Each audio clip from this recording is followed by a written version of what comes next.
For choosing us. I'm Stephanie Hawkridge. But we have some breaking news that we want to get to first with Elizabeth Johnson. The mother of missing baby Gabriel is not getting out of jail today. Instead, she's sentenced to another 2 1/3 years of prison in addition to time already served. We have live in-depth coverage for you. Adam Slinger has reaction outside the courthouse, but we begin with ABC 15's Christopher Sine, who was inside the courtroom as the verdict was read. And Chris, obviously an emotional day for Johnson as she broke down multiple times, but really didn't have much of a strong reaction as the judge was actually sentencing her. Yeah, that's a good observation, Stephanie. As a matter of fact, it seemed as though Elizabeth was somewhat statuesque, just staring, listening to the judge intently as he handed down her sentence. As you mentioned, a very emotional day up and down for both sides involved in this. I want to break down very quickly before we take you inside the courtroom of this sentencing. She was sentenced to 5 1/4 years. Then you subtract the roughly 3 years of time she's already served. So therefore, you're looking at a little more than 2 years. Now, with time served, that now looks at 2 years, right? So that 2 years could also drop even more depending on good behavior in the Department of Corrections and if she also enrolls in some other classes. Therefore, realistically, Elizabeth Johnson could be out of prison in about 1 year and 3 months. That's what we're looking at now. Now let's take you inside the courtroom today. A more than 3.5-hour long hearing for her sentencing today.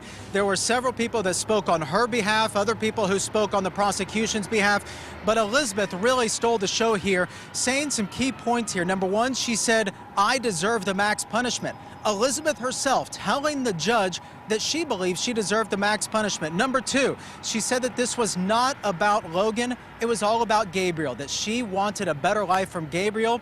She also told the judge that she did indeed give Gabriel away and that she has no idea where Gabriel is. Then she ended by saying, at the end of the day, Gabriel is missing. It's my fault. You can listen now for yourself. When I was selfish, I wanted the best of both worlds. I wanted to pick and choose, and I wanted that, and I had no right to do that. I had no right to make that decision by myself.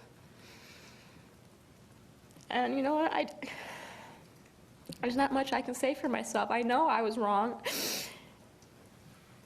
Regardless of my side, regardless of my story, it doesn't matter. Because at the end of the day, Gabriel is still missing, and it's my fault.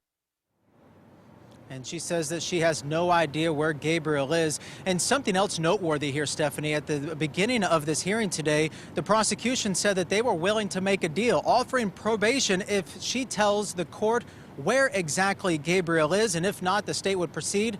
Well, clearly the state proceeded, and now Elizabeth Johnson could theoretically and possibly be out of prison in roughly 1 year and 2 months. You know, Chris, what I think was the most surprising thing to me is that when she was talking to the judge, she was reading off of a letter, and then she went off script, if you will. Is that something that Mark Victor is known for with his with the people that he's defending? Well, her attorneys were by her side when she was reading that statement, and as you noted, she went off script just a little bit. But here in just moments, my colleague Adam Slinger is going to be interviewing Mark Victor live, and we can ask Mark Victor if he was surprised by her statements. But yes, we did in fact notice that as well, Stephanie. Yeah, I thought that was really interesting. Okay, Chris, thank you so much. Johnson could have faced more than 9 years in prison.